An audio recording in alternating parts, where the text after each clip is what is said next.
Welcome back to Autoimmune Adventures. Today we're discussing something really important, your liver and kidneys. These two hardworking organs play a big role in keeping your body clean by filtering out toxins and waste. That's important for everyone, but especially for those of us dealing with chronic illness or autoimmune conditions. When your liver and kidneys are running smoothly, it can actually help take some pressure off of your immune system. That means fewer flare-ups and a feeling a little more like yourself again. We'll talk about how these organs connect to autoimmune health and share some simple, practical ways to support them in your daily life. Before we go any further, though, just a really quick reminder, if you're thinking about making big changes to your diet or lifestyle, especially if you're managing an autoimmune condition, it's always best to check in with your healthcare provider and make sure that things are good there. Detoxing is not a one-size-fits-all kind of thing. It's actually pretty complex. And what helps one person might not be the right fit for someone else. And with that said, research does show that a connection between environmental toxins and autoimmune issues exists. So the more that we can cut down on exposure to harmful things, the better off we're going to be. When we give our bodies a break from all the extra stress that can occur when we aren't taking care of ourselves with the toxins in our lives, it can help our kidneys and our liver to do their job better. And obviously that's a win-win. So it goes a long way to helping our immune system stay balanced and happy. Right. So when we're talking about toxins, they're everywhere. They're everywhere. There are environmental toxins, and then there are the more obvious toxins that you would think of. We're talking about, we'll go through several of them, but let's talk about something we all come across: household chemicals. Right. They're in a lot of cleaning products. They're even in candles, air fresheners. And some of them are really nasty ones, like they're endocrine disrupting toxins that can really mess up your hormones. And we have enough. Our body's doing enough right now. We don't need to be adding to its toxic load, right? So the harsh stuff in these chemical cleaning chemicals for our houses, you look for alternatives. It's not hard to find these days. There are so many companies coming out with great clean products that aren't going to be full of toxins. And do not underestimate the power of just some vinegar, just some good old household vinegar and some baking soda. There's a whole lot of things you can do with that.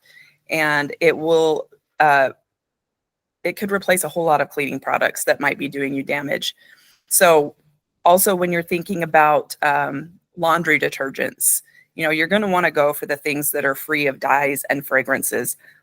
This one was a hard change for me because I love things that smell good. I just love good smelling things. But my body doesn't need more chemicals to deal with. And so putting those things on your skin, things in your hair, they do get absorbed, and it might be, trace amounts, but over years and years, it builds up and it puts wear and tear on our liver and our kidneys. So when you're thinking also about your personal care products, look for companies, brands that are committed to clean, non-toxic ingredients. And one more tip, try not to use plastic with heat. In fact, you're better off if you can just get rid of plastic in your kitchen altogether. I know that is easier said than done. And I'm not 100% plastic free in my house, in my kitchen, but even BPA-free plastics can still leach chemicals. And so, especially when they're exposed to heat. My kids know, they don't know why, because it's a little hard to explain to a kid, but they know you don't put plastic plates in the dishwasher or in the microwave. They know to not heat things up with plastic. So when you have the opportunity to choose glass or stainless steel or cast iron, whatever it may be, especially in the kitchen, that is a smart move to make. Those little microplastics also build up and can really gunk up your system. So just lots of little things to be aware of. Yeah, and I guess one other little plug for cast iron, for those of us that don't absorb our nutrients and our vitamins very well, it's actually a great source of iron to get in your food, and it tastes great too. It's like you're camping, but at home. Just think about this. How wild is it that if you can get extra sources, like trace sources of iron from cooking in cast iron, what does that say about cooking in those non-stick pans? And then the little microplastics start to come off. What does that say? What are we putting in our bodies? Really? Yeah, exactly. And let's not forget about what's actually in our food too, because a lot of our food that we eat nowadays is processed. There's a lot of artificial sweeteners, food dyes, and I know they seem harmless. And I know, like, I'm a girl who loves a themed birthday party, and that includes I'm going to dye everything some fun color, or at least I used to anyway, before I realized that those actually have a big impact. I have a friend who has rheumatoid arthritis and has issues with her kidneys that she actually can't eat any red dye because it damages her kidneys. And yes, that's an extreme example, but like Alicia was saying, if that's happening and that's something that she's not allowed to have, just imagine what it's doing to all of us on a daily basis. There's research that links food dyes to hyperactivity in kids. Research that shows that it triggers immune responses in some people. These kind of things can really ramp up inflammation, which is the last thing that any of us need help with.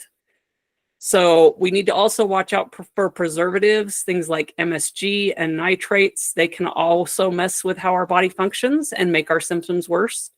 A pretty good rule of thumb is that you want to choose food with simple, recognizable ingredients. If you turn it over and you're looking at the label and there's like 20 or 30 ingredients and more than half of them are things you can't even pronounce or you've never seen before, maybe you ought to pick something else. Your best options are always going to be your whole foods, whole nutritious foods. And we're talking about lean meats and good fruits and veggies. Give your fruits and veggies a good rinse too, because not only does that help remove pesticides, but sometimes it can actually help them last longer. And as always, I think we've done it in one of our previous episodes, but we'll do it again. We have a link to a great little thing on the most effective way to wash your veggies to help preserve them and also to remove pesticides. And then there's heavy metal exposure, things like mercury in fish, old dental fillings, even certain types of cookware, as was mentioned. These metals can build up in the body and they mess with how your cells work, which can definitely stir up autoimmune symptoms. But don't stress, just make yourself mindful of these things and start to make changes over time, because small changes really do add up over time. Mold is another one of the things that can really trigger some serious immune reactions. So if you think you might have mold in your home or you've been exposed to mold in some way, it's worth checking in with your doctor and finding out if that is something you need to be concerned with. At the end of the day, it's all about reducing the load on your liver and kidneys as best you can. They can't do their job very effectively if they're being loaded down with all this extra stuff. So to help you feel your best, that's what we suggest, is just small steps consistently over time. Right. And just make them lifestyle changes. I just made these lifestyle changes and some things where I say, okay, I got rid of all of my nonstick pans. Just recently. And my kids are like, wait, where's the such and such pan? I'm like, we're not using that crap anymore. And they don't, it's kind of hard to explain to them. I just say, they're not good for us. They're not good for us. And I kind of leave it at that. And when they're a little older and I can get into the details, I'll share with them. But it's true that they do have, we can't see it, but we're ingesting these things into our bodies and our bodies are already impaired immune wise. So mold is an interesting one because how do you know? How do you know if you've been exposed to it? How do you know if you have it in you? That has to be specifically looked for. And there are so many different kinds of mold.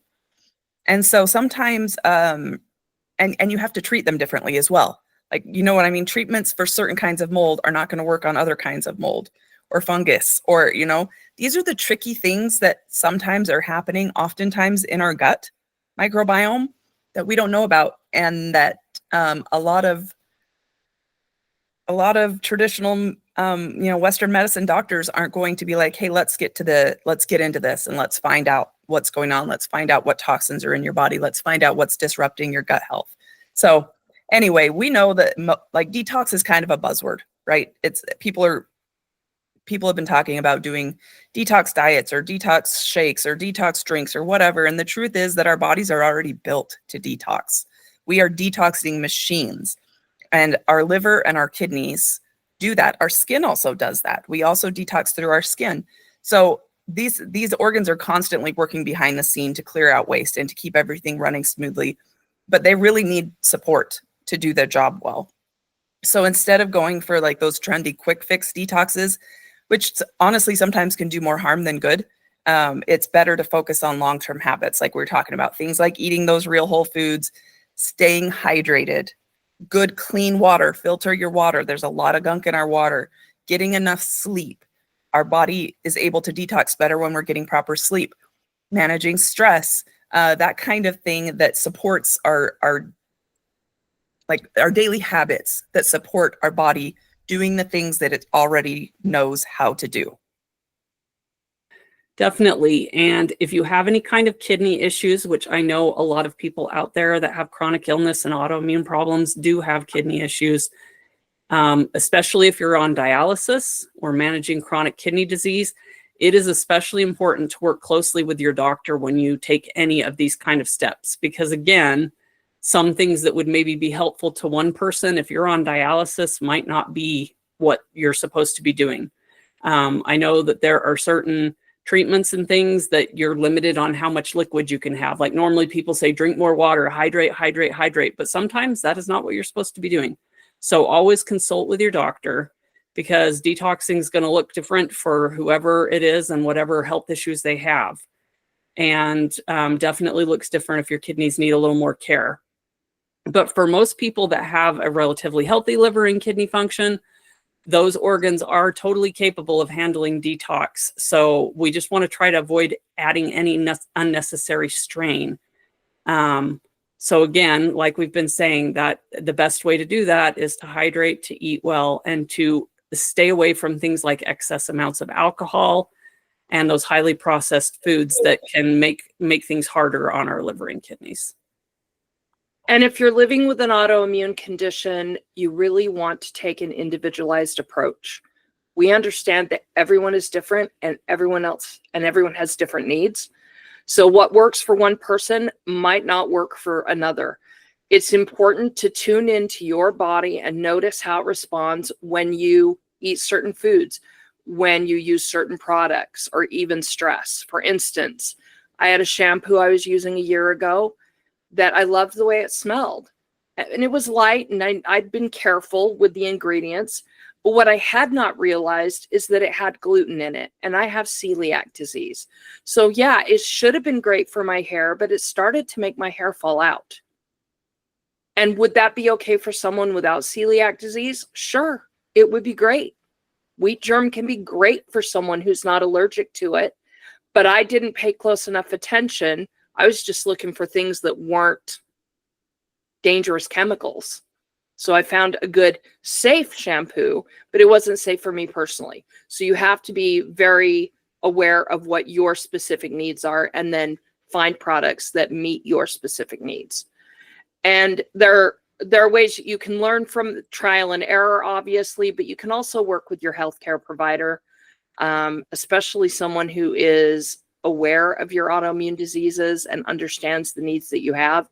And then they can help you get supplements and routines in place that can help, and help you figure out how to skip those harsh detox methods that are out there that may or may not be very safe. So your system's already doing a lot. It's overwhelmed, and you don't need to do anything else that adds to that overwhelm. Just go slow, go steady, and it will become sustainable. And that's where the magic starts to happen, is when you just make it a sustainable and constant willful change. It's like we talked about with growth mindset.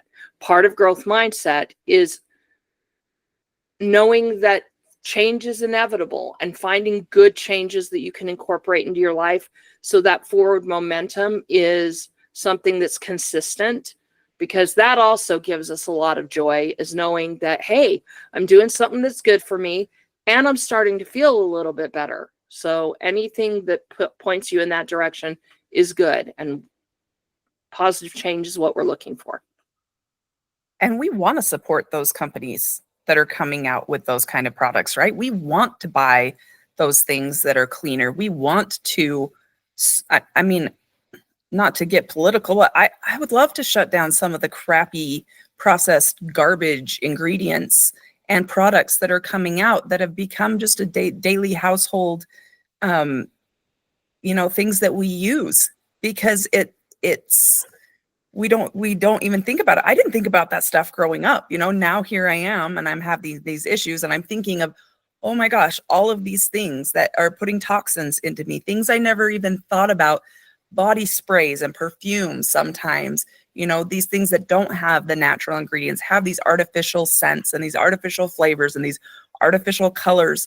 Those things are chemicals. A lot of them are toxins, and it's everywhere. It's in like receipt paper, and it's in, all kinds of crazy things. So just do yourself a favor and like ask your AI, whatever you use, Gemini or ChatGPT, where are unknown toxins? Where are toxins that I'm unaware of? And you will be dumbfounded at the things that you will find. Well, and I think that we would be surprised to see how much of that varies from country to country.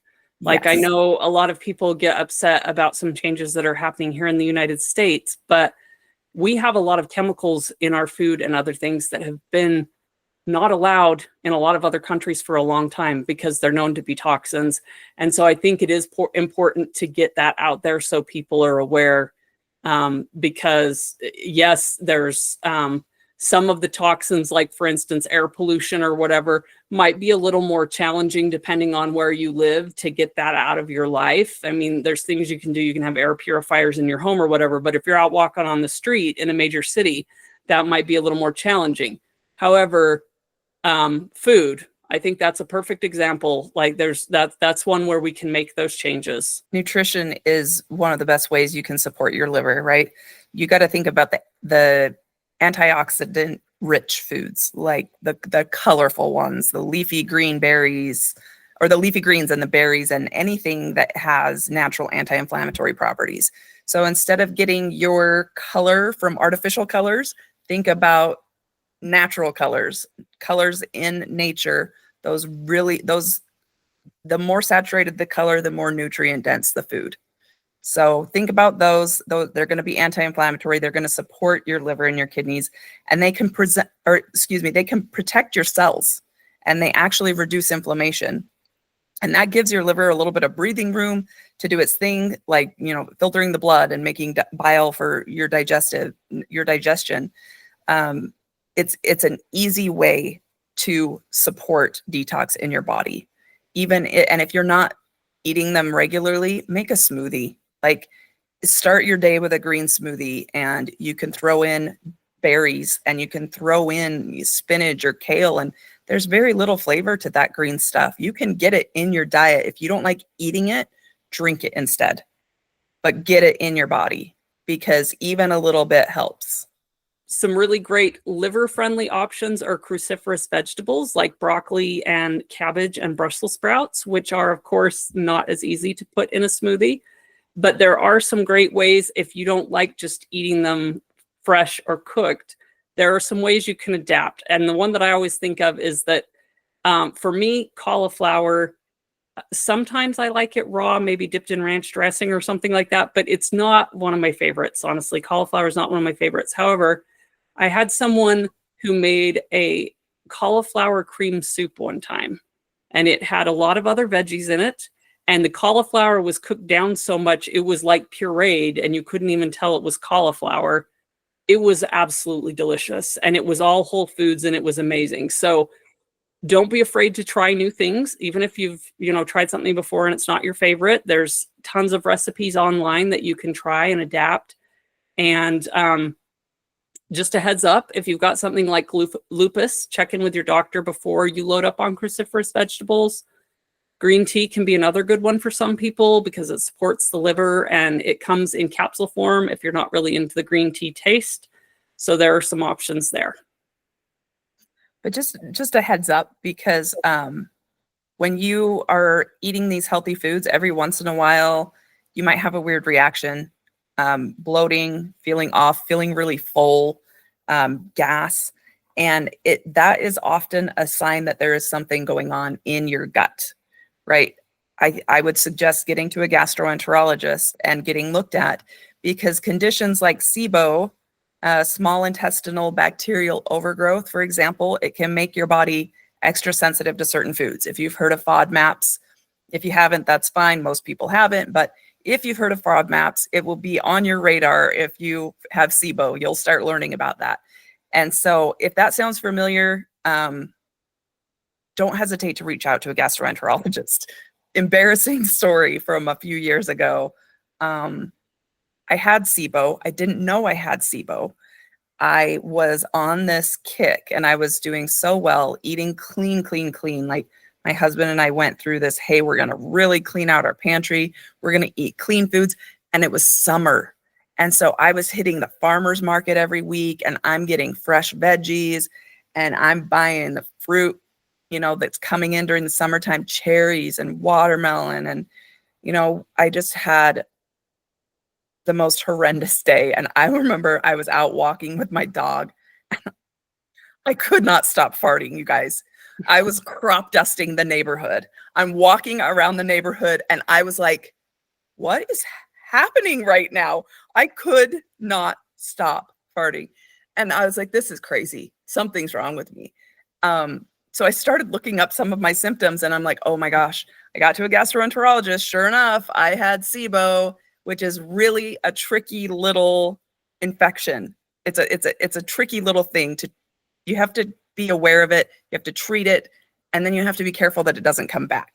So yes, quick shout out to green tea. It's not just good for your liver. It also helps with hydration, right? So when you're cutting back on alcohol and processed foods, that will take a load off of your liver. But just adding something like green tea can just give a little boost as well. It has those really great anti-inflammatory properties.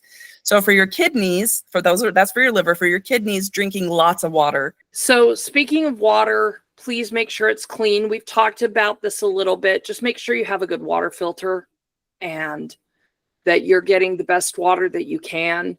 And when it comes to supporting kidney health with food, go with just the basics that we've been talking about: fresh fruit, veg, whole grains, lean proteins. You can never go wrong with those. And as far as salt is concerned, instead of using regular table salt, try and get yourself some sea salt. It has more nutrients, and honestly, it tastes better. But if you're someone with like Graves' disease, it's extremely important. There are several autoimmune diseases where the kind of salt you get can actually be dangerous if it's not done correctly. So with Graves', you need to get rid of the iodine that you usually have in iodized salt. So sea salt eliminates that problem. People who have salt wasting diseases where they have to have more salt in order to be safe, if you're pouring more and more iodized salt into you, it's not healthy, because the iodine, though it is generally necessary for some people, it's not necessary for most people. We get plenty of iodine in the food that we eat, and it's absorbable iodine that doesn't collect and cause problems for thyroids. So that's where you want to think about things as far as salt is concerned. Don't forget that you can get potassium from foods like bananas and spinach and potatoes. Potatoes have more potassium than almost any other thing out there, okay? They're great for your kidneys and they help keep your blood pressure in check. So potassium is important. And of course, let's not forget about lifestyle things. Stress, sleep, and gentle movement all play a huge role in how well your liver and kidneys function. Chronic stress can really mess with your immune system and your organs. I'm sure all of us are familiar with that. So finding ways to help yourself decompress, whether it's meditation, journaling, just stepping outside and then enjoying the, nature, can help make a real difference. Sleep is another big one. It's when your body really gets reset and repairs. It actually helps reduce inflammation and supports kidney function. And I will tell you that I've seen personally that is a huge thing. I have swelling in my legs, my lower extremities. And if I don't get enough sleep, without a doubt, the swelling is always worse the next day. I can tell that that's actually like, that's my download time. My body really deals with my inflammation when I get good sleep. Other things to keep in mind, again, the gentle movement is important. Things just like a little bit of a walk, because it helps with circulation, which gets your detox system flowing. And we're not talking about, we know that most of us out here that have chronic illness can't get out and do like a crazy cardio workout or something like that. We're just talking gentle movement, walking, just something to get your blood flowing, because your blood is actually what moves out the toxins. So that's important. Speaking of one thing that's helping to move out the toxins, something you don't hear a lot about and that we just probably don't talk enough about is your lymphatic system and how it is a key part of your body's detox team. You know, it moves waste and toxins out of your system. So keeping it flowing is really important. We are going to do a whole episode on your lymphatic health. And in the meantime, try things like dry brushing, gentle massages, rebounding. This is really gentle movement. Lymph does not require heavy movement. It's gentle. Don't underestimate the power of water-based therapies. A warm bath or alternating hot and cold showers can help your body relax. That can support detox. Just make sure you check with your doctor first, because some people are very sensitive to temperature, depending on what kind of chronic illness or autoimmune condition you're dealing with. So better to be safe than sorry. Let's just put a pitch in here for saunas and sweat lodges. They've been used for centuries in all kinds of cultures as a way to support health and healing. And I used to live in the UP of Michigan, so the Upper Peninsula of Michigan, which has a large Norwegian populace, and they have saunas at almost every single home. So when I tell you that it has been a long-standing, over many millennia, that this has been used and helpful. So sweating is seen as being one of the most natural detox methods that our body has. It helps to release things through our skin, and because our skin is our largest organ, that means we can detox most effectively through our skin. And that being said, if you're living with a chronic illness or an autoimmune disease, you have to be really careful and check in with your doctor. Sweating can be healthy, but it can also be dangerous if you're too sick. So you need to make sure that you check in with your doctor and that they approve you to be using a sauna therapy or being involved in a sweat lodge of some kind. Just advocate for yourself. Tell your doctor that this is something that's important to you, and you're just checking in to make sure that it's okay, that it's something that isn't going to hurt you. But if you're curious about that, definitely research it. It's something that can be very helpful. And talk it through with your doctor, see if it'll be a good fit. And then if they say that you can physically do it, by all means, try and add that to your health goals. Yeah, absolutely. When you go into those conversations with your doctor, try to be well informed. Do your homework before you talk to your doctor about it. That's part of advocating for yourself, is doing your homework. So also ask about other therapies, hydrotherapies, infrared light, even like I mentioned, the hot and the cold showers or baths. Bring that stuff up. As Stacy said, it really does depend on what is going on with you and your body. So if a traditional sauna isn't an option, there are also some budget-friendly alternatives out there, like the sauna sleeping bags. Actually, let me rephrase that. I don't feel like those are budget-friendly. I think they're still crazy expensive. However, they are more convenient and often significantly more affordable. So it's really about finding what works for you and something that supports your body and its natural detox system in a way that is safe and sustainable for you. And you can just start to include that in your routine. Exactly, because sweating is one of the easiest ways to support your detox, and it is easy to work into a routine in whatever way works best for you. If you can go to a sauna or you have one, that's great. But if you can't, just that regular movement and getting out and doing, and I don't know about you guys, but I would say that with my chronic illness, I sweat a lot easier than I used to. I don't have to get out and do as heavy of exercise before I'm sweating. So you can still do that light exercise. Do something you enjoy. Dance around your kitchen. Whatever makes you happy. The key is doing something that gets your body moving and that helps you feel good. We hope that this episode gave you a few ideas, things that you can maybe bring to your next doctor visit and ask what are the best ways for you personally to detox. Maybe it sparks a conversation that leads to a personalized plan that will help you feel better. Thank you so much for joining us this week. We would love to hear your questions and stories. You can reach out to us on social media or visit us at autoimmuneadventures.com. Make sure to subscribe so that you don't miss any episodes.